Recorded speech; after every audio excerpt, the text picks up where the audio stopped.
उसके मुख से ही ये बात निकलती है। हाँ, इस समय आ जाओ। क्या हुआ कि उदयपुर के सुंदर सा जो भागे दौड़े बच्चे दुखी, किसी की टांग कटी, किसका बाजू कटा है, किसी को जख्म हुआ, सब इकट्ठे होकर एक पहाड़ में इकट्ठे रो रो के दुखी होके चिट्ठी लिखते हैं। और वो चिट्ठी लेके कृपाराम आता है मंदसौर में, रो रो के कहता है, स्वामी जी साहब, सुंदर साथ की बहुत दुर्गति। ठीक है, आपने कहा था कि मेरे साथ चल दो, पर माया का वक्त ने हमको नहीं निकलने दिया, पर आखिर तो आप हमारे धनी। ऐसी दुख भरी दास्तां सुन के तुरंत इंद्रावती की आता, मूल मिलावे की तरह मुंह करके, और दुख से चिरंतन उस समय आवेश से आते हैं, वालो बिरहा रस रंग मारो। ये 6 फिगर मंत्र है। उसमें क्या है कि हे राज्य महाराज, हमने कोई पाप तो नहीं किया था, अपने धनी से ही खेल मांगा था और मांगने में इतना पाप हो गया। ठीक है, हमने सब कुछ कहा था, लेकिन वालो बंद पड़या बल हरिया थारे फंद। ये तेरी माया का फंदा ऐसा है, ऐसा इसने बल के हमें बांध रखा है, हमारी जो शक्ति थी वो सारी खत्म हो गई। पर हे धनी, आखिर तो तुम धनी हो, इतनी बड़ी सजा, कुछ तो मेहर करो। बाकी तुमने कहा हार जाओगे, हम कहते थे नहीं हारेंगे, हार्या हार्या बार कहूंगे। फिर कहते हैं हे धनी, चलो और कुछ नहीं तो हम आपकी अंगना हैं, माफी तो मांग सकते हैं। खाली माफी शब्द से ही आप नहीं देते हो तो गले में कपड़ा, मुंह में घास का तिनका जो है ढाल के आपसे क्षमा मांगते हैं, हम माफ कर दो। और फिर अगर फिर भी नहीं माफ करते हो, सजा ही देना चाहते हो, तो यहां चौराहे पे सजा दे रहे हो, अच्छा है। इससे तो हमें परम धाम में ही लकड़ी के ढेर लगा के जला के राख कर लेते तो हमें दिल में दुख तो न होता कि हम आपकी अंगना है और यह दुर्गति हमारी हो गई। और फिर हे राज्य महाराज, जो चाहो, भीख मंगवाना चाहते हो, मैं भीख मांगती हूं, हाथ जोड़ती हूं, तुम्हारे पगे लगती हूं, और गले में कपड़ा लेके मुख में तिनका रखते हैं जो पशु के समान होता है, कुछ तो हमारे ऊपर कृपा करो। इतनी दर्द भरी आवाज के ये 6 विकरण सिर्फ 4 चौपाइयों के हैं। सुंदर साथी जी, आज भी जिनको विश्वास नहीं होता था, उन्होंने विश्वास करके देखा। भारी से भारी संकट जब हो और बिल्कुल किसी की मौत तक का भी खेल चल रहा हो, ये विकरण सुबह उठ के सूर्य उदय होने से पहले, सूर्य निकलने के बाद कोई असर नहीं करेगा, अगरबत्ती जला दो, जहां राज्य की सेवा है वहां रख दो, और इन विकरणों को शुद्ध पढ़ के 11 बार जल रख दो, उसको पिला दो। जो काम बिगड़ जाए बिजनेस के, ये जल रख के जाके दुकान का छींटा दे दो। फिर होता क्या है करके देखो। उसी समय तुरंत राज्य महाराज का आवेश आया और ये वाणी उतरी, और उधर ऐसी औरंगजेब को कोई प्रॉब्लम पड़ी, उन्होंने हुक्म कर दिया उदयपुर को छोड़ के सेना वापस आ जाओ। तुरंत उसी समय ही उदयपुर में शांति हो गई। इन समय इब्राहिम अब आना। तो जब ये बातें होती हैं, कुरान की चर्चा होती है, इब्राहिम वहां का काजी था, उसको पता चला कि यहाँ कोई वैरागी आए हुए हैं और कुरान की चर्चा करते हैं। वो मस्जिद का अपना जो सवेरे की नमाज वगैरह होती थी, पढ़ करके स्वामी जी के चरणों में आता है, करने आया दीदार, दर्शन करने के लिए आया था। जब उसने आके सोबत की संग बैठा और कुरान की बातें सुनी और भविष्य की वाणी सुनी, बड़ा खुश हो गया। फिर आया दूसरी बार, फिर दूसरी बेर आया तो लालदास जी ने कहा, इब्राहिम क्या तुम कुरान का टीका ट्रांसलेशन हमें उर्दू में करा सकते हो, अगर तुम कराओगे ना तो हम आपको पैसे देंगे। भाई तुम्हारे बाल बच्चे हैं, परिवार है, तो ऐसा कर देंगे। उन्होंने कहा कोई बात नहीं, मैं कल सवेरे 5 ही बजे आ जाऊंगा, सुबह की नमाज पढ़ के, और मैं आपको टीका कराया करूंगा। अब पहले तो आ गया विश्वास, तो टीका लगा कराने। तब स्वामी जी ने कहा लालदास पहले 19वां 16वां और 20 21 जो 5 सुपारे हैं उसका टीका करो। उसका टीका हो गया। फिर कहने लगे अब पहला सुपारा ले ले अलफ लाम मीम वाला, उसमें मेरे तीनों स्वरूपों की पहचान है, बसरी मलकी और हकी, उसी को अलफ लाम मीम कहते हैं। उसका टीका कराया, फिर दूसरे का कराया, फिर तीसरे का करा दिया, चौथे का कराया। अंदर बेईमानी आ गई, क्यों ये हिंदू, मैं काजी, अगर औरंगजेब को लग गया पता तो मेरी तो रोटी रोटी बंद हो जाएगी। क्या लगा लालदास लाओ दर, तुम हिंदू और हो करके हमारे कुरान पढ़ते हो, लाओ ये सारा कुछ हमें दो। और स्वामी जी का लालदास चौकस हो गया। वैसे स्वामी जी का इशारा था।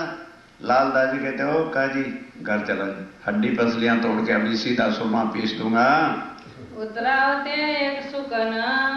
अब 16वां सुपारा जब अर्थ कर रहे थे तो एक बात उसमें आ गई, तरबियत फी लेल टूल में।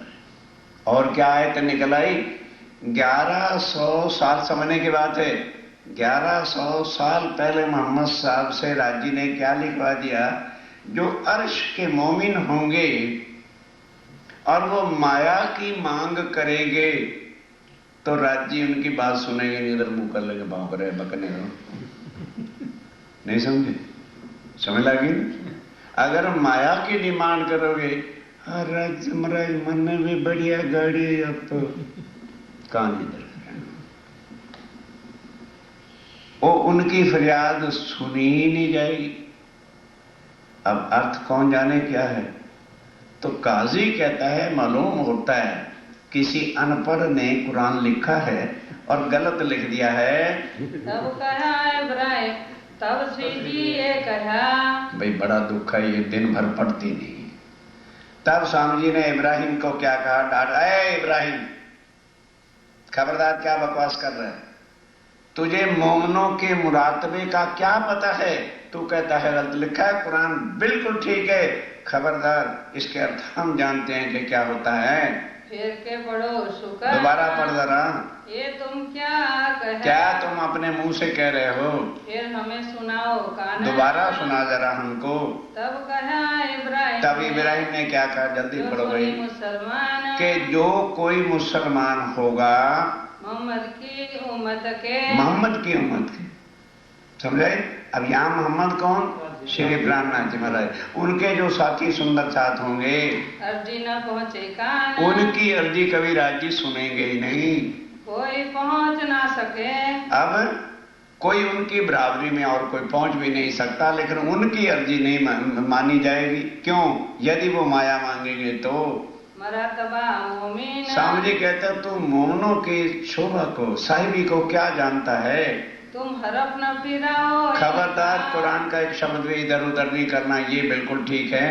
जैसा लिखा हो, जो लिखा हुआ है उसको ज्यों का त्यों रहने दो, और वाही सुकन को समझत नहीं तुम नहीं इन शब्दों को समझ सकते, इसका क्या अर्थ है। कोई क्या जाने उन क्या लिखा, तुम्हें क्या पता कि राजी महाराज ने ये क्या लिखवा रखा है, तो समझत नहीं हम, तो तुम नहीं समझते, सो समझते हैं, हम समझते हैं, तुम क्या जानो इसका क्या अर्थ है। लगता है एक चबूतरा था, वहां पर बैठे देखे कि तू सारा मुझे ये सुना, बीतक देख राजी हुए, और अपनी बीतक जो कुरान में 1100 साल पहले राजी ने लिखवा दी कि ये हमारे साथ होना है, वो पढ़ के बड़े प्रसन्न हुए।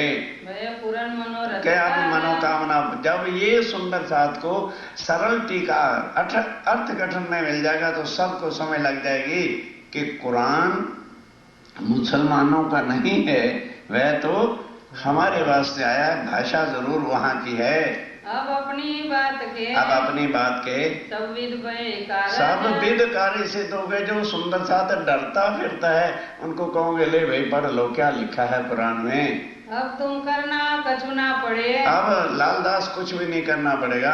रही न कोई गरज और कोई गरज ही नहीं है। अब ये सब साथ को अब ये सुंदर साथ को जब अर्थ हम दे देंगे लिखो खुश खबर सबको खुशखबरी लिख दो। सुंदर साथ घबराना नहीं, कुरान में सब अपनी ही बातें हैं। मेहर भाई श्री राज की मेहर हो गई है, पढ़ते चलो। तुम ऊपर और सुंदर साथ के वास्ते लिखने बैठे संध्या को। तब लालदास जी संध्या को लिखने बैठते, सारी रात बैठ करके लिखते रहते हैं। सो जहाँ लो अरुण उदय जब तक सूर्य उदय नहीं होता। इब्राहिम जाए अपने तब इब्राहिम अपने घर नमाज वगैरह पढ़ने के लिए जाता है। पानी तब लालदास जी उठ के दातन कुल्ला करते हैं। जो करते उतरे इस तरह से करते हुए कितने सवारे उतर गए? जो 4 सारे पढ़ गए हूं तुम्हारा, फिर पढ़ना शुरू होता है। 4 सवारे उतर गए, 16, 17, 18, 19 फिर चलो आगे। तब इब्राहिम के दिल में फिर स्वामी जी ने कहा भाई 1, 2, 3, 4 उस उतारा सवारे। तो 1, 2, 3, 4 जब उतर गए दिल में बेईमानी आ गई। इसको दज्जाल कहते हैं, शैतान कहते हैं।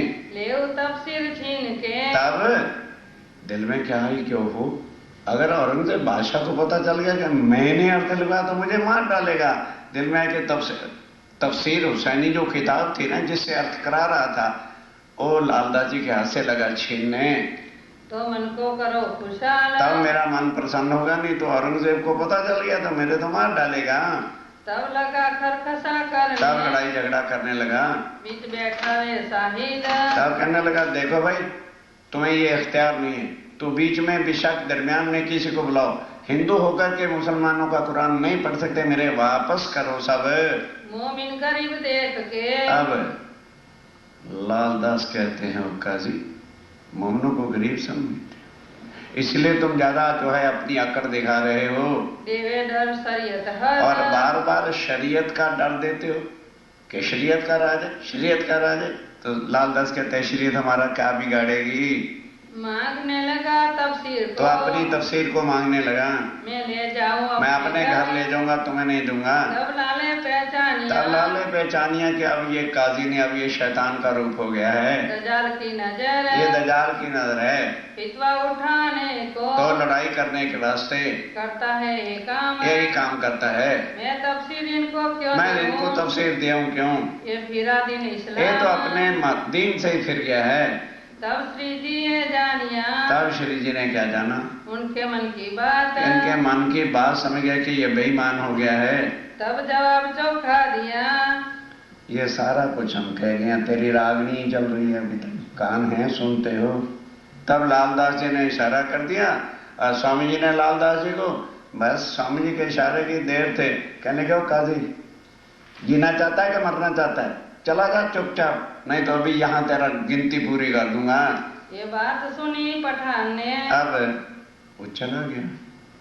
अब आया जान मोहम्मद और मोहब्बत का। देखा कि स्वामी जी कुछ चिंतित उदास है। वो लगा चरणों में, कहने लगे हुजूर जिस स्वरूप पर सदा हम खुशियों की लहरें देखते हैं आज उदास क्यों, कारण क्या है? हमें बताओ तो सही। मैं गांव का प्रमुख हूं, मेरे होते हुए आपको कोई कष्ट आ जाए तो हमारे जीने पर भी लानत है, आप बताओ तो सही। तब स्वामी जी कहते हैं भाई तुम अपने आप को मुसलमान कहते हो, गरीब मोमनों को जो है इस तरह फटकारते हो। हुजूर बात का तो पता चले। कहना है जी वो इब्राहिम जो पहले कहता था आप हमारे मुरब्बी हो, मीर हो, ये हो, वो हो, और आज इस तरह से लड़ झगड़ के हमारे से चला गया है। एकदम मोहब्बत खां को चढ़ गया गुस्सा। कहने लगा इब्राहिम साला हमारे टुकड़ों पर, हम उसको रोटी देते हैं तब खा रहा है, और आपको दुखी करके चला जाए और जिंदा रह जाए, तो फिर खुदा रसूल की कसम उठा के कहता हूं अभी उसकी गर्दन काट के लेके आऊंगा। मुद्दा उठाया चला गया। मैं तो तुम्हारा गुलाम, और मैं तो तुम्हारा गुलाम हूं, करो फरमाया सोए। अब घर गए, जाके उस पत्नी से पूछा बता भाई कहाँ है। वो डर गई, कहने लगे बताती है कि तेरा भी यहां पर कर दूं ठीक ठाक।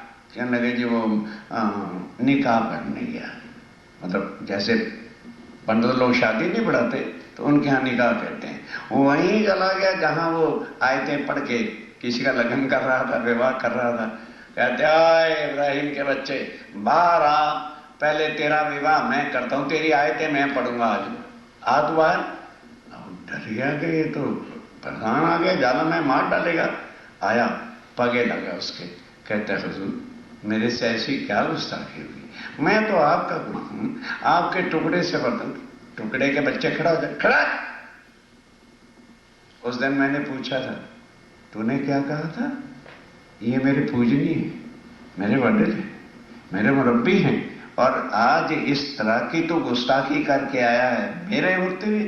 मैं गांव का मुखिया प्रधान हूं और तू इस तरह से जो है उनके दिल को दुखा के आया है। क्यों दुख दिया हादी को? हादी को क्यों दुखी किया तुमने? ऐसा झूठ तुमसे हो, ऐसा पाप, और फिर झूठ बोलते हो। ये मेरे आगे कहा, तुमने मेरे आगे क्या कहा था? ये मेरे मुरब्बी, ये मेरे मुरब्बी हैं, वडल हैं, पूज्य हैं, और आज तेरे वो भाव कहाँ चले गए? मैं गुलाम इनका। और तू कहता था जी मैं तो इनके चरणों का दास हूँ, गुलाम हूँ। अब ते क्यों फेरी अपनी छवि, तेरा यकीन विश्वास कहाँ चला गया? मार डालू तुझको, तुझे यही तेरे टुकड़े कर दूंगा और तेरी जनाजा अर्थी यहीं से निकलेगी। रसूल की ना छोड़ो क्यों एक, और फिर कसम खा दे कि मैं रसूल साहब की कसम खाता हूं, तेरी यहां से जनाजा निकालूंगा, तेरी मिट्टी यहीं से उठेगी आज। तब लगा उनके कदमों, तब कदमों पे गिर पड़ा, हजूर गलती हो गई, माफ कर दो, धक्का दिया बांधा, अब कम वक्त जा, जिनको तू दुखी कर गया उनके चरणों में जाके अपनी माफी मांग। अगर उन्होंने माफ कर दिया तो तेरा अच्छा नसीब है, नहीं तो मैं कसम खा चुका हूं तेरा जनाजा निकलने वाला है। रात समय उठ के, तब कहता है हजूर थोड़ा सा काम बाकी, इसको पूरा करके मैं अभी जाता हूं, हाथी के चरणों में जाके माफी मांगूंगा। तब उसके जो आयतें वगैरह पढ़नी थी पढ़ के शादी करके फटाफट, और घर भी नहीं गया, सीधा उठ के सीधा जाके स्वामी जी के चरणों में गिर पड़ा। ऐसे जी के कदमों लगा, आगे कदमों में लगा, सिर न उठाया जाए। अब लगा रोने से पकड़ करके जो है चरण कमलों को। अभी 3-4 बजे का समय था। स्वामी जी ने पूछा भाई कौन है? तब नूर मोहम्मद बोलिया। तब अब नूर मोहम्मद एक और दूसरा पठान था, वो छुरा लेकर के बैठा हुआ था, यहां आ जाए तो इसके तो मैं ठीक कर दूंगा। अब वो चरणों में गिरा है, नूर मोहम्मद ने कहा ओए काजी के बच्चे इब्राहिम खड़ा हो जा, मेरी आंख लग गई कि तू स्वामी जी के चरणों में चला गया, ये तेरे लिए रखा हुआ था, तेरा शुमार यहीं कर देना था, पर करें तो क्या करें? स्वामी जी कहते हैं जो देत कसाला तुमको, तुम भला चाहिए होते, सुरत धाम इनको सताना नहीं, इसलिए हम चुप हैं, नहीं तो ये तेरे लिए रखा हुआ था। मारो कटारी पेट में, एक कटारी मार के तेरे पेट में अभी तेरा मुर्दा कर देता मैं, इतनी हो जाए सुमन, तेरी गिनती यहीं पूरी हो जाती दुनिया से। पर क्या करो डरता हूँ हादी से, हादी से डरते हैं, उनका ऐसा फरमान नहीं है, इनका हुक्म ना है, इनका हुक्म ऐसा नहीं है कि जो तुम्हें दुखी करे तुम भी दुखी करो, नहीं तुम फिर भी भला करो उनका, यदि बेदबी करके, वरना हम हो गांव के प्रमुख और तो स्वामी जी की बेदबी करके जिंदा उठ के चला जाए तो लानत है हमारे रहने की। कहा मैं तुम्हारा गुलाम, अब वहां से उठा, इसके कदमों गिर गया, हजूर गलती हो गई, मैं आपका गुलाम हूं, माफ कर। कहने लगे उठ जा कमबख्त, जितने मोमिन है ना सबके चरणों लग, सबकी धूली मत्थे पर लग, तब तुझे माफ करूंगा। मैं ग्रह तुम्हारे कदम, क्या मैंने तो आपके कदमों का आसरा लिया है, तो मैं ना छोड़ूंगा, क्या मैं तुझे छोड़ता ना कभी। जब मोमिनों के कदमों लगा, तब जैसे उसने कहा था जितने सुंदर जाते सबके कदमों लगा, चरण धूली ली, वाको माफ किया, तब जाके नूर मोहम्मद ने कहा जा जा कमबख्त जा, तुझे माफ किया। तब उनके भाई ने, तब घर गया, रोया पीटा, तो कहता है अच्छा तुम अपना काम करो। इब्राहिम का जो भाई था उसने कहा मैं जाके अर्थ लिखवाता हूं, देखना इन लोगों के दिल में कितना पाप होता है, अब ये तो आके टीका लिखवाएगा और वो इब्राहिम औरंगजेब को रिपोर्ट करके भेज देगा कि इस तरह एक हिंदू वैरागी है और वो जबरन कुरान और तफसीर हुसैनी पढ़ते हैं। इन समय दजाल ने, इस समय फिर दजाल ने शोर किया जोर, जो शोर किया हर मुसलमानों में शोर शराबा मचा दिया कि तुम लोग सिपा वाले छावनी वाले यहाँ बैठे हुए हो और इस तरह से जो हो रहा है, मैं तुम्हारी रिपोर्ट औरंगजेब बादशाह को करूंगा। अब जो सबसे बड़ा कैप्टन था मिलिट्री का, उसने कहा भी अच्छा ऐसे हैं हिंदू वैरागी, हुक्म कर दिया जाओ सब वैरागियों को पकड़ करके जेल में डाल दो। जान मोहम्मद भागा भागा आता है, कहते स्वामी जी बहुत बुरा हो गया, वो इब्राहिम कम वक्त ने अब जाके सारी सेना को भरगला दिया है और सब सेना सुंदर साहब को पकड़ के ले जाएगी। कहने लगे अच्छा कोई चिंता मत करो। तुरंत स्वामी जी ने हुक्म दिया, देखो सुंदर साहब गली गली में चले जाओ, फकीरी भेज तुम्हारा है और एक से एक नहीं मिलना, कोई किसी गली में कोई किसी गली में, लाखों फकीर होते हैं भिक्षा मांगने वाले, तो 24 कलाक के अंदर एक बार ओ मोटा वटना जो वृक्ष है उसके नीचे सब इकट्ठे होना, मैं भी वहीं आ जाया करूंगा और जो तुम टुकड़े भीख के मांग के लाओगे उसी से गुजारा किया करेंगे। रहे साथी सब जुदे जुदे, सब सुंदर सा जुदा जुदा गलियों में चले गए।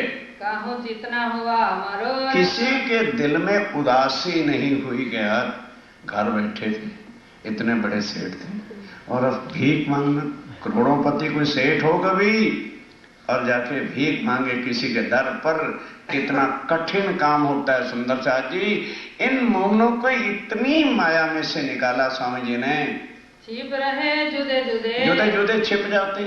कोई पूछे भी मुझे हमको क्या पता, हम तो भिखारी हैं फकीर हैं, रोटी मांगते हैं खाते हैं, हम नहीं जानते। कोई सारी पुरुष बेचारी सारी छावनी वाले थक गए, आवे दीदार को एक बेर, बस एक बेर 10, 11, 12 बजे जब सब महल्लों में से मोमिन जो है भीख मांग करके जुदा जुदा, अब कोई ताजी तो रोटी नहीं बना के भिखारियों को देता है, कोई रात का रोटला देता है, कोई कुछ देता है, कोई कुछ देता है, जो कुछ भी होता है अपनी अपनी झोली भर के जहां स्वामी जी ने कह रखा था वहां आ जाते हैं, झोली भर के लिया, सब झोली भर के ले आते हैं। टुकड़े मांगे फिर, टुकड़े भीख मांगते हैं तो कोई कोई टुकड़ा डालता है, कोई कोई उल्टा डालता है, कोई बेसन का देता है, कोई मक्के का देता है, कोई देता है, जो जिसने खाया होता है और वो भी बचा हुआ वो देते हैं सबको। सब मांगे हुए टुकड़े लेके आते हैं, बड़े प्यार के साथ सबकी झोलियां रखवा लेते हैं, एक एक झोली में से थोड़ा थोड़ा खाते हैं। कहता भाई ये किसकी झोली है, बड़ा स्वादिष्ट है, किस मोहल्ले से लाया, बहुत दयावान लोग हैं, बहुत दयालु हैं। उत्साह बढ़ाने के लिए सबकी झोली में से जिसकी वो झोली होती है, एक तो भीख मंगाई, उठ के कहता है ये मेरी है, मैं उस मोहल्ले में से मांग के लाया हूं। सो बताओ तो अपने, सो बताता है जो जो मांग के लाता है, ये लाया ये मैं लाया हूं। राजी हो तीन पर, राजी होते हैं, कहते शाबाश, बातें हंस करे और हंस के बातें करते हैं। और ये हाल अब ध्यान के साथ सुनो अगली चुमियों को, मैं अजमावता तुमको, जब सब खड़े हो के खुशी हाल से बताते हैं, कहते सुनो मैंने तुम्हारे से भीख क्यों मंगवाई, कोई कारण होगा। ओ मुकंदस जहर फैलाता है सुंदर साहब। अब उनको यहां लाए ही नहीं, उनको पहले से जुदा कर रखा है। अब ध्यान के साथ सुनने का प्रसंग है। और बाकी मोमनों को कहते हैं मोमनों, भीख मंगाने का कोई कारण नहीं था, मैंने मंगवाई है। क्यों मंगवाई है, इस मजल तक मैंने तुम्हें क्यों पहुंचाया है। मोमिन राजी होए के, मोमन कहते हैं स्वामी जी हमें तो कोई उसमें उदासी नहीं, जब आप फकीरी लिबास में हैं तो हम कोई आपसे वो बने। और स्वामी जी जो आनंद इस भीख के टुकड़ों में खाने का है, क्या परम धाम में था, हमें बहुत मजा आ रहा है। बातों करे खुश दी, और खुश होके उत्तर देते हैं, एक दिन हम कब, ये दिन हम कब पावनी। हम तो खाली गाते ना, या बिदर आके पिया ताई बिदर रही है, ढोलकी बजाते हैं ना।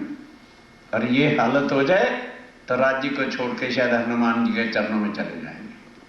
वो मोमिन है। लाख संकट भले क्यों नहीं आ गए, बड़े बड़े सेठ लक्ष्मण दास जैसे भीख मांग रहे। कहना और करना और सुनना बड़ा फर्क होता है।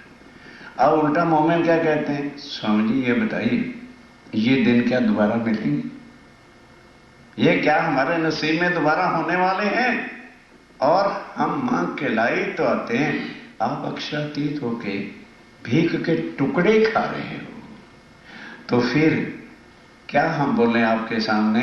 रहे एक दूजे हिल मिल और एक दूसरे से हिल मिल प्रेम प्यार के साथ रहते हैं। तुम सिर बना दजाल का। स्वामी जी कहते हैं, ऐ मोमनो तुमने दज्जाल का सिर भाना, नहीं तो दुनिया हा मामा क्या कहेगा, हा वडील क्या कहेंगे, इसने ही दुनिया का सत्यानाश कर रखा है। और तुमने उस लोक लाज को, मर्यादा को, पारिवारिक शान को, सबको उठा के मिट्टी में मिला दिया है। कुटुंब कबीला आश, कोई कुटुंब कबीले, अब कुटुंब कबीले की क्या आस है? ऐसे आदमी घर जा सकते हैं, कहेंगे कम बख्तो निकल जाओ, हमारी तुमने नाक काट दी है, भीख मांग के हमारे वडलों का पर ये कर दिया है। उन्होंने वडल वडल समझा ही कुछ नहीं। किसके वडल? अरे वडल थे, मर मिट गए, हमारा मतलब क्या है उनसे? रहे वहां तो बल है, बल रहता है, राज्य में राय का आवेश रहता है, संग जोश जबराई लखा। संग जोश किसका है? धनी धाम का। श्री भाई जी ने इन समय, श्री भाई जी भी क्या करते हैं, सब तिजोरियों को इकट्ठा लौट देते हैं। फिर जुदा जुदा चीजें करे, बाजरे का है, मक्के का है, ये है, सब बना के बड़े दिल और प्यार के साथ सबको पंक्ति में बिठा के खुद परोसते हैं। एक दूसरे को सेवही, और मोमिन भी एक दूसरे की इतनी सेवा करते हैं, जरा किसी को कष्ट हो जाता है तो उसको दबाते भी हैं, करते भी हैं, हर तरह से हर बात कर चित, हर भाव से बड़े चित्त के साथ सेवा करते हैं कि इन सुंदर साथ में हमें किसी को कष्ट नहीं होना चाहिए। हेत कर मीनो मिने, हेत करके, प्यार करके, कहूँ सकना बैठा, किसी के दिल में संशय नहीं आते कि कोई बीमार भाई बीमार है तो बहनें उसको चरण दबा रही हैं, तो क्यों दबा रही? ऐसी बुद्धि दृष्ट नीच वाली है ही नहीं है। नाना भाई चलया, बस अब इस समय नाना भाई सुंदर साथ था, बेचारे का शरीर पूरा हो गया, चला, मैंने शरीर छोड़ दिया मंदसौर के अंदर। साले माँ पके रहा, बस यहीं तक की राज्य की सेवा उनको लिखी थी सो पूरी कर गया। उतने ही सुख से, इतने ही सुख से मुकुंदास को उत थे। अब ध्यान से, कहां से? जब स्वामी जी उदयपुर से आए थे ना, तो रास्ते में वो पूरा गांव था, वहीं से, क्योंकि उसने दिल्ली में मार छोड़ के उदयपुर आ गया था ना, और यहाँ भीख भी नहीं मांगी। अब औरंगाबाद इसको हो मार पड़ेगी जो सुंदर साथ को दिल्ली में नहीं पड़ी, और वहां भी भीख मांग के टुकड़े खाएगा। तो अब स्वामी जी ने उसका भी तो दिमाग जरा, मैं ब्राह्मण, मैं पंडित, मैं वडील, मैं मुरब्बी, तो मुकंदस को कहा है, मुकंदस दो सुंदर साथ को साथ ले जा, और औरंगाबाद हैदराबाद दक्कन में जो राजा है वो हिंदू है भाव से, और हो सकता है उसके अंदर शाकुंतल की आत्म हो, जाके चर्चा सत्संग कर, फिर मुझे बताना कि उसका क्या हाल है। तो राजा वहां से मुकंदास को रास्ते में थी, वो पूरा आया था ना, वहां से तुम जाए उनकी खबर लियो, तुम राजा भाव सिंह के साथ सत्संग जाके करो, ये जीता कछुआस, कि कुछ जीता भी है कि दुनिया मुर्दार की ही चाहना रखता है वो, जो हमको तो बुलावे, अगर वो राजा भाव सिंह बुलावे तो हम आवे हो, तो हम वहां आ जाएंगे। कहाँ जाए के लिखियो, वहां जाके मिलके मुलाकात करके तब लिखना, तब तक हम उदयपुर रहे, यहाँ मंदसौर में बैठे हैं, जैसा देखो तीत, जैसा उसका हाल देखो हमें लिखना। मुकुंदास जाए पहुंचे, ध्यान देना जरा, सुनने का प्रसंग है। मुकंदास कहाँ पहुंच गया? औरंगाबाद। भाव सिंह सो किया मिला, भाव सिंह से मुलाकात करी, चर्चा उनसो रस पड़ी, और ध्यान देना, राजा का एक गुरु था रामदास, उसने ऐसा नियम बना रखा था, कि कोई भी हिंदू साधु महात्मा राजा से मिल सकता नहीं ज्ञान सुधी उसको ना मिले। अब उनको तो मुकंदा जी को पता नहीं था, इसलिए वो चुप करके सीधा डायरेक्ट राजा के पास चला गया और जाके चर्चा सुनाई। उसको जो है बड़ी अच्छी राजा को चर्चा लगी कि ऐसा ज्ञान तो मेरे गुरु ने कभी दिया ही नहीं। वो अभी चर्चा सुना ही रहा था, इतने में रामदास आ गया और रामदास अब सड़ बन गया कि तो भाई मेरा अगर ये राजा को ऐसा सा ज्ञान सुनाएगा तो वो मुझे राजगुरु पद से हटा देगा। उन कबूल किया आप, तब जो है राजा ने कबूल कर लिया जो है मिलना बात सुनना। तब वहां से कासद भेज दिया सीताव, और कासद अब यहाँ से स्वीकार कर देता है। मंसूराए पहुंचिया, नहीं भाई बीच में गड़बड़ कर रहे हो, अब ध्यान के साथ। तब उसको पता चल गया कि ये इस तरह से पीछे देखो जहां मारता है नदी पार पहुंचाएगा भी। अब मैंने कहा अच्छा, उस समय तो कुछ बोला नहीं। अब उसे पूछ लिया तुम यही रहने वाले हो ना? कि जी हाँ। अब बाजार में लट्ठा लेके चला गया, ढूंढते ढूंढते ढूंढते देख लिया कि वो मुकंदास है। मारते मारते खूब मारते मारते नाले के पार यानी बाउंड्री जो तक कि दोबारा अगर मैंने तुझे फिर देख लिया तो तेरे को मार दूंगा जान से, खबरदार इस नगरी में आए। ठीक मुकंदास ने कहा दिल्ली का बचा प्रसाद तो मिल गया। अब सोचता क्या है कि औरंगजेब को पैगाम देने के लिए मोमिनों ने हड्डियां तोड़ा दी लेकिन पैगाम दे करके वापस लौटे।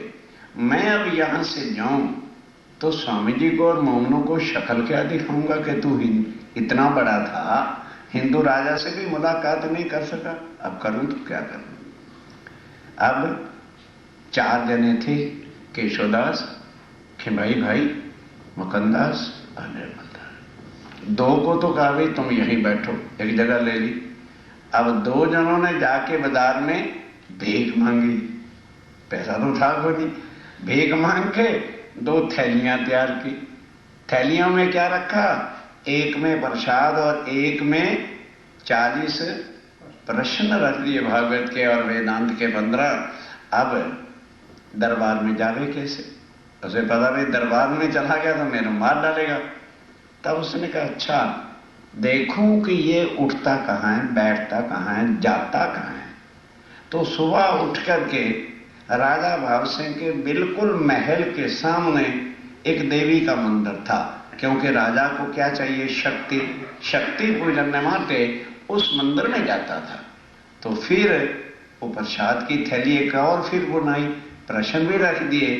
और जब संध्या को वो पुजारी आरती एक हाथ में घंटे और एक में आरती उतार रहा था तो जो है मुकंदा चुप्पे से मंदिर की परिक्रमा में जाके बैठ गया कि अब तो पुजारी ने इधर आना नहीं, सवेरे राजा आएगा मैं मुलाकात करूंगा। रात भर परिक्रमा में ही पड़ा रहा और सुबह राजा रोज आता था दर्शन करने के वास्ते।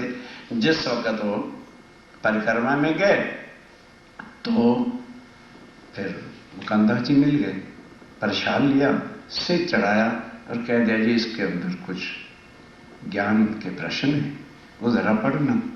बस राजा घर गया, अभी तो रामदास आया नहीं तो 9-10 बजे आता था। तो पढ़ के अपने एक नौकर को भेजा कि जाओ मंदिर की परिक्रमा में एक साधु महात्मा है उसको ले आओ। अब वहां बैठकर ध्यान देना, वहां बैठकर राजा को श्रीमद् भागवत के वो प्रश्न समझाए कि वो अखंड ब्रिज और रास इधर नहीं है, वो योग माया में है। और श्री कृष्ण जो है वो ऐसे ऐसे उसकी त्रिधा लीला है, वो सारे अखंड ब्रिजरास की बातें और भागवत के छुपे भेद सारे उन्होंने बनाए।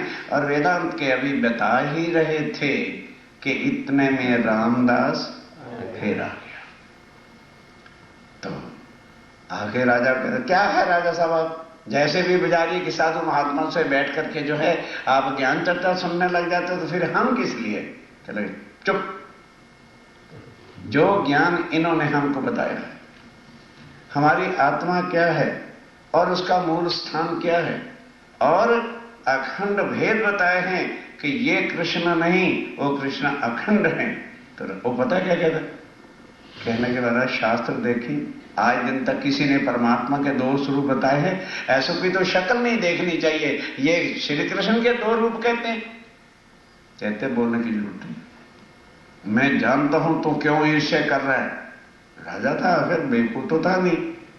कहने लगे जी ऐसी कोई बात नहीं, अगर इनके पास बड़ा ऊंचा ज्ञान है, ध्यान देना कौन कह रहा है, राय गुरु, और बहुत विद्वान हैं, तो फिर यहां क्यों रखड़े खाएंगे, मुझे हुक्म करो, मैं घर ले जाता हूं, बड़े भाव से रखूंगा और इनकी सेवा भी खूब करूंगा, चिंता मत करिए। तो अभी बजाय कि राजा कुछ हाँ या ना करता है, वो कहना ए राजा साहब इसकी सेवा हमसे सहन नहीं होगी, ये देखिए आगे उस दिन दरबार में मैं आया था, ये सेवा की। जब देखा राजा ने कि मेरे दरबार में जो हिंदू साधु आते हैं उनके साथ ये कहता है, उठा रेट करके मारा टांग से धक्का के, कम वक्त तू चला जा, मेरा राजगुरु है, नहीं तो तेरे को अभी निकाल। वजीर को बुलाया, इसको इसके परिवार के सहित बिल्कुल धक्के देकर के मेरे राज से निकाल दिया। अब मुकंदस को कहा, भाई मुझे क्षमा करना, मुझे इस दुष्ट का पता नहीं था कि मेरे दरबार में साधु आते हैं और ये इस तरह का व्यवहार करता है और कहता है कि स्वामी जी के गलत बातें हैं। तो राजा साहब ये भीषण से आज मिटा लो, तुम्हारे दरबार में पंडित हैं जो गीता और भागवत के पारायण करते हैं, ये मेरे प्रश्न हैं, वो सब के सब मिल जाएं, इन प्रश्नों का उत्तर मैं और प्रश्न लिखता हूं, इनमें से भी 15 दिन का समय दे दिया जाए। वो सब पंडित एक तरफ और मैं अकेला एक तरफ, मेरे प्रश्नों का वो उत्तर दे दें और उनके प्रश्नों का मैं उत्तर दे दूंगा। जो हम में से हार जाए, अगर मैं हार जाऊं तो उन सब के जूते मेरे सिर पे बांध देना और मेरा मुख काला कर देना और फिर गधे पर देना बिठा और सारे नगर को दिखा देना कि ये स्वामी जी के अनुयायी हैं। और अगर मैं उनके प्रश्नों का उत्तर दे दूं और वो मेरे प्रश्नों का उत्तर ना दे, तो मेरे जूते उनके सिर पर बांध के मुंह काला करके बाजार में निकालो, ताकि जनता को पता चल जाए कि ये पंडित ठग और लुटेरे होते हैं। चलो ने उसी दिन तब ठीक है, राजा ने कहा तो सबसे बढ़िया बात है, रोज का सारा रगड़ा ही खत्म हो जाएगा। सारे पंडितों को बुलाया, तब मुकंदास जी ने 40 माथी 23 और वेदांत के 15 इतने कठिन क्वेश्चन कह जी इसका जवाब मुझे दे दो। और ये उन पंडितों ने मिलके 80 क्वेश्चन लिखे और संसार के थे।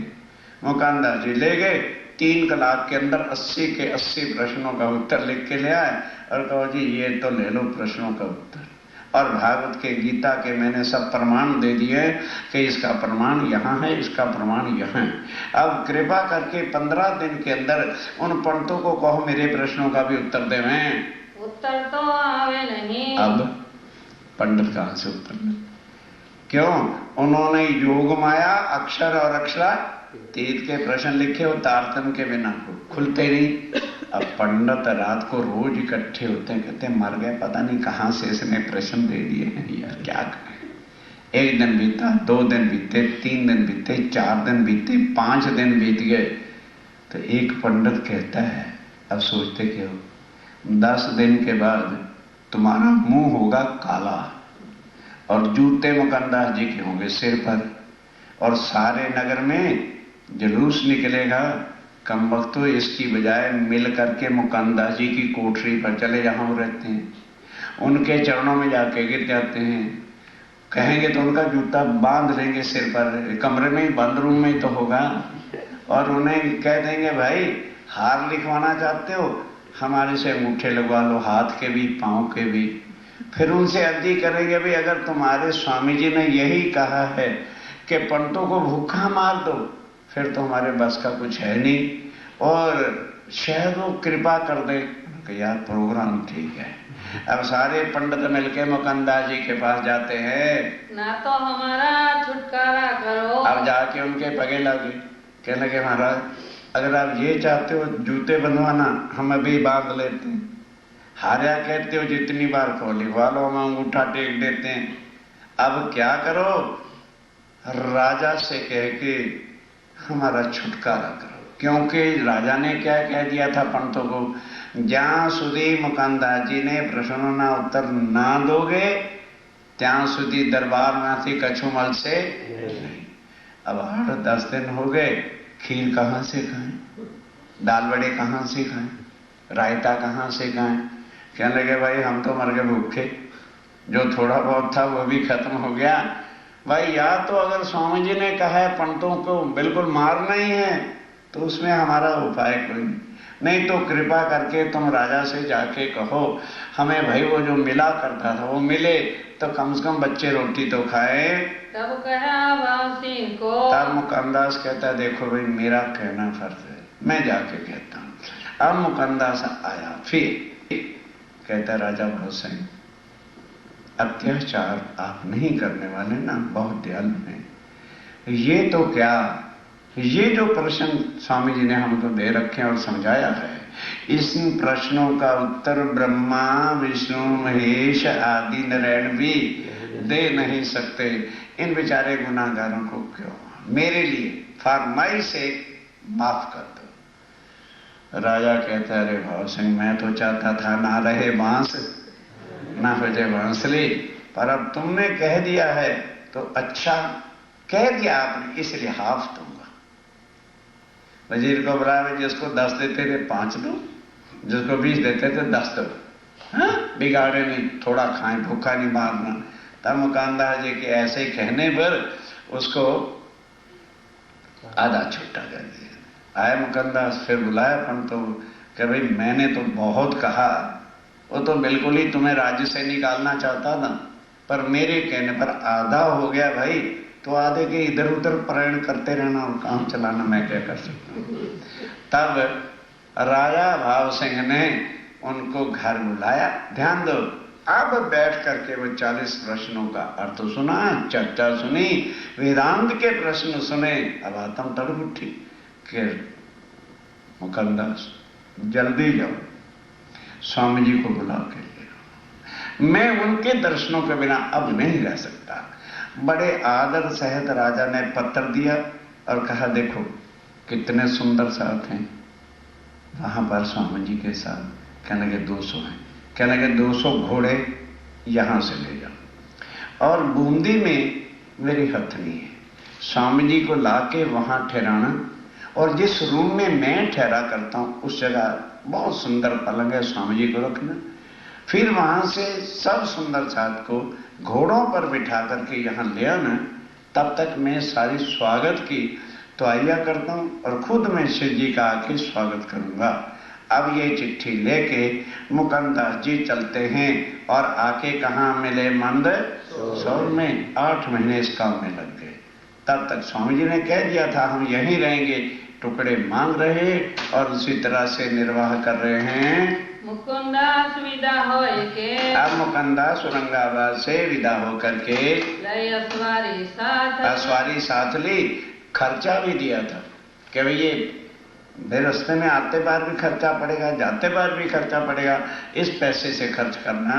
तहां से पहुंचे मंदसौर, तहां से मुकंदास मंदसौर पहुंचा, पर्ची दी थी हाथ और पाती हाथ में दे दी कि स्वामी जी ये राजा भाव सिंह ने आपको बुलाया है और ये पाती दी है। आए मिले मंदसौर में आके स्वामी जी से मुलाकात करी। आए पहुंचे औरंगाबाद, अब तब स्वामी जी औरंगाबाद आएंगे। कहां से होके, यहीं से नहीं, सीधा मऊ जाएंगे। फिर वहां से छोटी कुंभी का मेला होता है अवंतिकापुरी उज्जैन में, तो वहां वही साधु महात्मा आए होते हैं जो पहले हरिद्वार में मिले थे। अब उनको पता चल गया कि ये तो अक्षरातीत पार ब्रह्म आए हैं। अब वहां 5 किरंतर भी वाणी के उतरते हैं। 23 दिन स्वामी जी रहे, भंडारे ही भंडारे। एक तरफ भीख मंगवाई और यहां 23 दिन इस सेठ ने भंडारा, उस सेठ ने भंडारा, खूब वस्त्र भक्षण, खूब चरणों लगे। और यहां किरंतन होता है, प्रगटे श्री नंद। और हमारे प्रणामी पुराने क्या कहते हैं, हाँ कृष्ण ने जन्मोत्सव पे बुलवा चाहिए। बिल्कुल गलत है। यहां कृष्ण जन्म है क्या? वो नंद के अंदर, जो ब्रिज के अंदर शक्ति प्रादुर्भाव हुई थी, यही वही अक्षरातीत है। खोलावे भंडार, वो ब्रिज की बातें नहीं है, यहां खुलाए भंडार। जिस जिसके घर स्वामी जी जाते हैं, सारे साधु महात्मा जितने कुंभ के मेले पर आए हुए थे उज्जैन में, सबके सबकी रोटी होती है।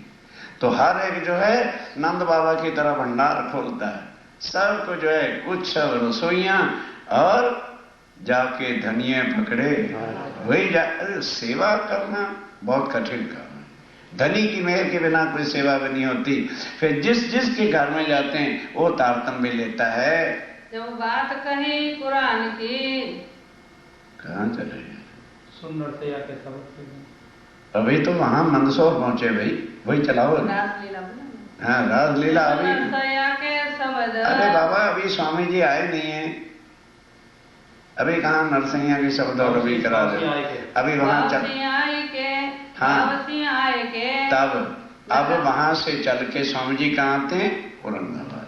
अब राजा भाव सिंह को पता चल गया कि स्वामी जी आते हैं। खूब आनंद मंगल के साथ राजा है, बैठ बाटे गाजों के साथ स्वागत किया, लगा दो कदम, चरणों में आके प्रणाम किया, देख दीदार इन समय, और दर्शन करके जो है अक्षरातीत राज्य का स्वरूप और तेज बहुत प्रसन्न हो गया, गदगद हो गया। कुछ जानी आत्म, हाँ अपने जो है आत्म को धन धन समझ लिया कि मेरा जीवन आज सफल हो गया है। लगा सेवा करने, अब खुद सेवा करता है, उत्सव रसोई जब, उत्सव और रसोई करता है। बस करेंगे 10 मिनटों को मत देखो ना, फिर विषय गड़बड़ हो जाएगा। तो सुंदर साहब जी ये विषय यहीं बंद करते हैं, क्योंकि कल का विषय बंद कर देंगे।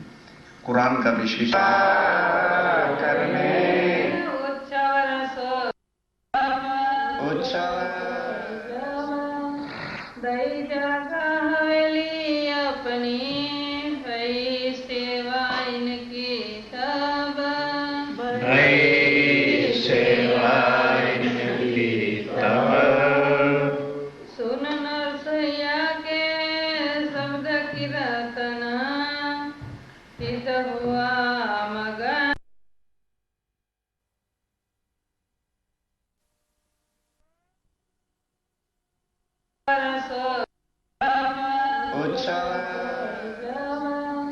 दई जगह हवेली अपनी, भई सेवा इनकी तब, भई सेवा इनकी तब।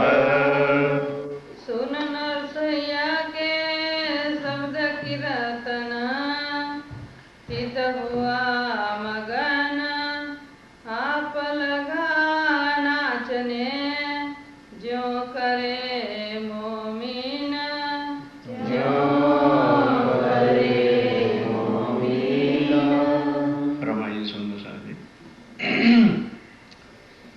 आप अक्षरी राज्य महाराज, वह धाम के धनी पार ब्रह्म सच्चिदानंद स्वरूप आप स्वामी श्री प्राणनाशी महाराज इस समय औरंगाबाद में राजा भाव सिंह के घर में हैं। राजा भाव सिंह स्वामी जी को अपनी निजी हवेली में ले गए और उसके बाद सुंदर साथ ने नरसिंह के भजन, उस समय अपना बनाया हुआ कोई भजन नहीं होता था, कीर्तन या वाणी से ही सब कुछ गाते थे। तो नरसंज्ञा ने किस तरह से कुर्बानी किया, संसार का जीव था और इस वृंदावन में जो प्रतिबिंब की लीला हुई, बांसुरी बजी तो वो कृष्ण का भक्त था तो चला गया बांसुरी सुन के, लेकिन अंदर नहीं जा सका जहां रास हो रही थी। क्यों? वो पुरुष भाव से जाता है। फिर वाणी में आता है कि नर संज्ञा जाए खड़ा हुआ, आड़े दरवाजे, 4 दरवाजे आड़े आए। अगर वो 4 दरवाजों को जीत चुका होता तो अंदर जा सकता था। 4 दरवाजे कौन से? एक शरीर का और दूसरा ब्रह्मांड का और तीसरा आदि नारायण का, मोह तत्व का और चौथा योग माया में सखी बाग का। नहीं जा सका तो मानो ये बाउंड्री है तो बाहर खड़ा हो गया। अब रास की आवाज तो आ ही रही थी, हाथ में उसके मिसाल थी, आगे मिसालें लेके लोग जाया करते थे अंधेरा में, तो अब वो ऐसे ही खड़ा हो गया और मगन हो गया। उसको सुध नहीं रही, मिसाल भी जल गई और उसका इतना हाथ जल गया। सुंदर साथ जी, ये जीव की तड़प है। अब अपने हृदय में तोलो कि क्या हम आज उन जीवों जैसे भी हैं? बस जिस समय ये कीर्तन गाए जा रहे थे, सुंदर साथ मगन होके गरबा कीर्तन नाचते ही थे। वो राजा था, वजीर बैठे हैं, जनता है, मतलब ही नहीं। जिस तरह से मोहम्मद धनी को रिझाने के लिए मस्त हो जाते हैं, वो भी खड़ा होके नाचने लगा। जब बात कही कुरान की। अब स्वामी जी ने देखा कि अब इसके हृदय में भाव आ गए हैं तो कहने लगे। स्वामी जी उसे कहते हैं राजा भाव सिंह, जब पूर्ण ब्रह्म सबका एक है तो जिस प्रकार से गीता भागवत शास्त्रों में भविष्य पुराण में लिखा है कि कलयुग में पूर्ण ब्रह्म निष्कलंक अवतार आएंगे, इसी तरह से कुरान के अंदर भी मुझे ही आखिरी जमाने का खामंद आखिर जमा इमाम मेहंदी कहा है। तो राजा भाव सिंह क्या उत्तर देता है? तब इनकिया विचार, तब ये विचार करने लगा, ये साहेली क्यों पावही। भाई ये तो बड़ी कठिन बात है, क्योंकि कोई भी हिंदू राजा कुरान के भेद जानता ही नहीं, ना कभी पढ़ता था। तो क्या कहने लगा? इनका करो करार। तब जो है वो कहता है जी अब मैं इसका कैसे करार करूं? करार में नहीं, निश्चय कैसे डेफिनेट कहूं, क्योंकि मैं तो कुरान के बारे में कुछ जानता नहीं हूं। ये मुसलमान 4 है। ध्यान दो, क्या कहते हैं? हाँ, इतना जरूर है कि 4 मुसलमान जो मेरे इस राज्य में बड़ी पोस्टों पर हैं, यदि आप उनको कुरान से समझाएं और वो लिख के दे दें कि आप ही आखिरी जमाने के खामद हैं, तो स्वामी जी फिर औरंगजेब को झुकाना मेरे लिए कोई मुश्किल नहीं होगा। मैं औरंगजेब को पकड़ के ले आऊंगा। तब मैं औरंगजेब सो चुस्ती से पड़ा बांध के कमर। ध्यान दो सुंदर साथ जी, बांध के कमर मतलब लड़ाई करने के लिए तैयार हो जाऊंगा और उसको पकड़ के आपके चरणों में झुकाऊंगा। लड़ो वास्ते दीन के, लड़ूंगा वास्ते दीन के, आपके हुक्म के अनुसार जो भी बात होगी मैं करूंगा उससे तलवार के साथ। सिर सौंपया इन बात पर और कसम उठा ली कि स्वामी जी ये शीश आपके चरणों पर अर्पण करता हूं। तब श्री जी साहेब जी ये कहा, तब स्वामी जी ने कहा मुझे मंजूर है। आप 4 काजियों को राज दरबार में बुलाने की बजाय 1 पहर तक केवल उनकी ड्यूटी लगा दो कि वो निश्चय करके 1 लाख आके मेरे से चर्चा सुने, फिर जो कुछ रिजल्ट होगा आपके सामने आ जाएगा। 4 के हस्ताक्षर करवा के मैं आपको दे दूंगा। सौंपो हमको मुसलमान। सौंपो, एक बाहर हवेली दे दो, क्योंकि राजमहल में तो वो आ नहीं सकते। उस हवेली में कुरान के द्वारा मैं उनको चर्चा सुनाऊंगा। वे कहे तुमको तहकीक, वो ही आके तहकीक में निश्चय करके लिख देंगे और कहेंगे कि राजा भाव सिंह यही आखिरी जमाने के खान अल्लाह ताला हैं। कुरान तरफ तुम्हारे। और वो कहेगा कि भाई ये कुरान की हकीकत तो आप ही समझ सकते हो, हमने पढ़ा जरूर है, मौखिक भी याद, मुख से भी याद है, हाफिज जिसको कहते हैं, पर भेद उनको कुछ नहीं खुलते, अर्थ का पता नहीं। जैसे पहला चैप्टर है ना, अध्याय है, उसका नाम क्या है? अलिफ लाम यानी मीम। इसका ही यदि आप कुरान का टीका देखोगे तो उन्होंने क्या लिखा है? ये कुछ भेद हैं अर्श के, जिसको मुक्ता हरफो कहते हैं, और इसका अर्थ अल्लाह ताला के बिना कोई खोल सकता भी नहीं है। ये बात मानी भाव सिंह ने। राजा भाव सिंह ने यह बात स्वीकार कर ली थी। बिल्कुल ठीक है, मैं चारों मुसलमानों को आज से आपको सौंपता हूँ। मेरे मन बरहक, फिर मेरे मन में किसी प्रकार का संशय नहीं होगा। जब मुसलमान ही स्वीकार कर लेंगे तो फिर अपने को क्या कष्ट है? तुम इन पर मेहनत करो। आप इनके साथ बैठ करके परिश्रम करो, मेहनत करो, कुरान से समझाओ। ये बात बड़ी बुजुर्ग। तो स्वामी जी ये तो बहुत बड़ी बात है कि हिंदू तन के अंदर आपको वो पहचान जाए और अल्लाह ताला करके मान लें, ये कोई छोटी सी बात नहीं है। ये तहकीक कर उठे और ये निश्चय करके अब उठे वहां से।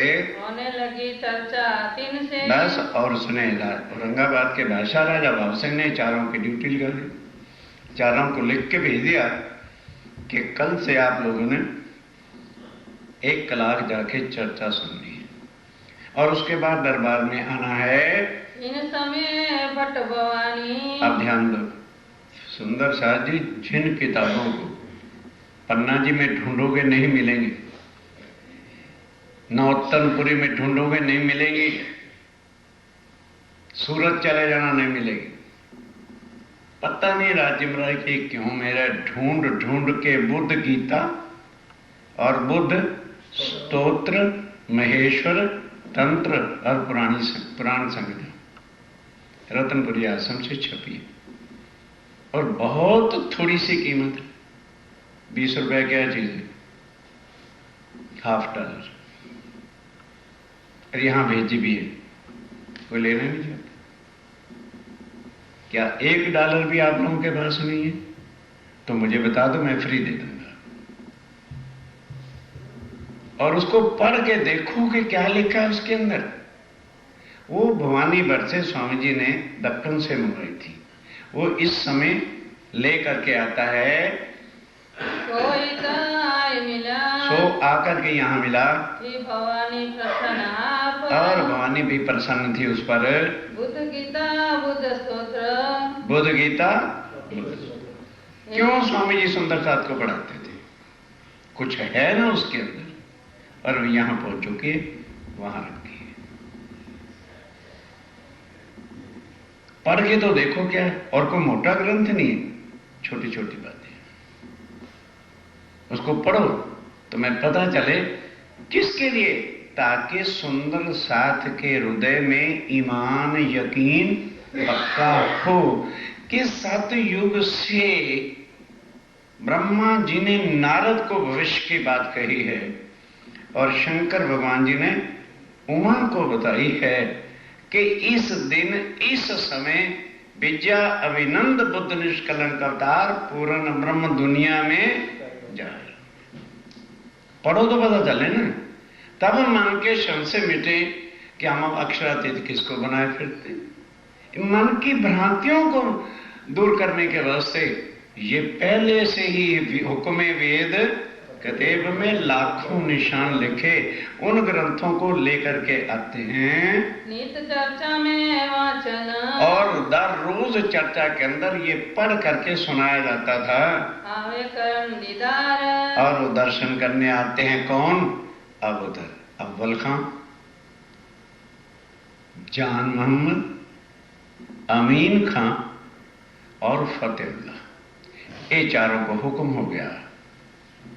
तो अब अव्वल खां हैरान होता है, कहते भी आखिर जमा इमाम मेहंदी तो उदयपुर में मिले थे, वो ताल के ऊपर जो घोड़े पे आया था और चाबक मारता था, तारतम लेके आया था। कहने लगे तो यहां कोई और इमाम मेहंदी आ गया है क्या? अब उन्हें क्या पता कि स्वामी जी यहां आ गए।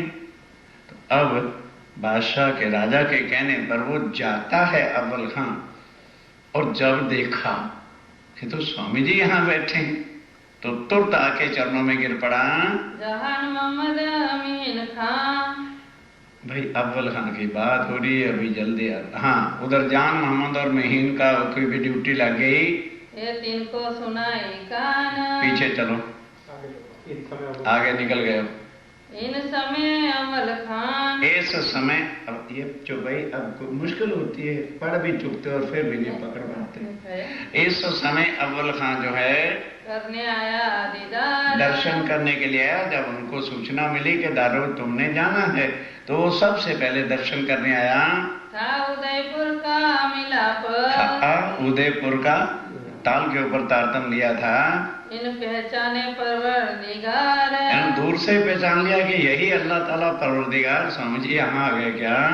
जहान मोहम्मद अमीन खां। अब सारी बातचीत हुई तो कहता स्वामी जी जान मोहम्मद और महीन खां को तो मैं लेके अभी आता हूं, और महीन खां से मेरी अक्सर बातें भी होती रहती थी, तो पहले मैं महीन खां को ले आता हूं। फिर जान मोहम्मद कौन था? वो सारे पठानों को कुरान पढ़ाता था, सबका गुरु था, जिसको उस्ताद कहते हैं। कहते हैं उसको बाद में लाऊंगा। ये तीन को सुनाई का। ये सारी बातें जाके उसने अमीन खां जान मोहम्मद को बताई।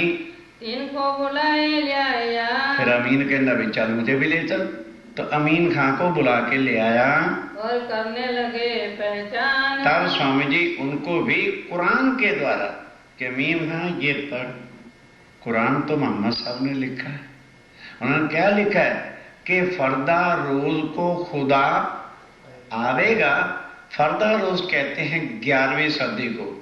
अर्थ क्या होता है? टुमारो, कल के दिन खुदा आएगा।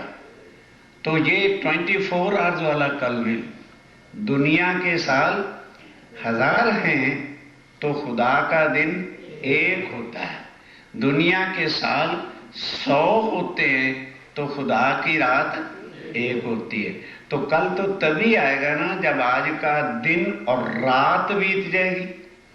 तो 1000 साल और 100 साल की रात 11वीं सदी के बाद बोलो आना चाहिए। बताओ स्वामी जी के बिना कोई आया? वो अक्षातीत है जो कुरान के लिखे अनुसार, जो शास्त्रों के लिखे अनुसार दुनिया में आके प्रकट हुए। बोल भाई 11वीं सदी चल रही है। अमीन खां को कहने लगे हाँ। तो पहचान फिर ये भेद जो खोल रहा है, ये कौन खोलने वाला है? मोहम्मद साहब ने कुरान में लिखा था कि ये कुछ बातें जो हैं ये खुदा की हैं, और खोलेगा कौन? खुद खुदा ही आके इसके अर्थ खोलेगा। खुदी की जो पहचान देता है वही खुद खुदा होता है। मीन को ईमान आया। बस जिनका यकीन होता है उसका यकीन पक्का था कुरान के ऊपर, ईमान आ गया। ये ताबे हुआ तब उसी वक्त चरणों पे गिर पड़ा, तारतम ले लिया। हम हिंदू होकर के भी सोचते तारतम ले कि ना ले, भाई क्या कहेगा, मामा क्या कहेगा, इसी में मरे जा रहे हैं। औरंगजेब के वक्त में मुसलमान जिन्होंने पहचान की, तुरंत उन्होंने तो नहीं सोचा मुसलमान मुझे मार डालेंगे कि क्या होगा क्या। जिनका ईमान है, जिनके अंदर परम धाम के आत्म अंकुर है, एक पलक की तरह स्वामी ने लिखा है मोमिन चले बिजली की नजर। जैसे बिजली का स्विच ऑन किया लाइट हो गई। तो जो मोमिन है तो बिजली की लाइट वाणी खींचू भी नहीं पड़क से। मुसलमान हिंदू का सवाल ही नहीं है।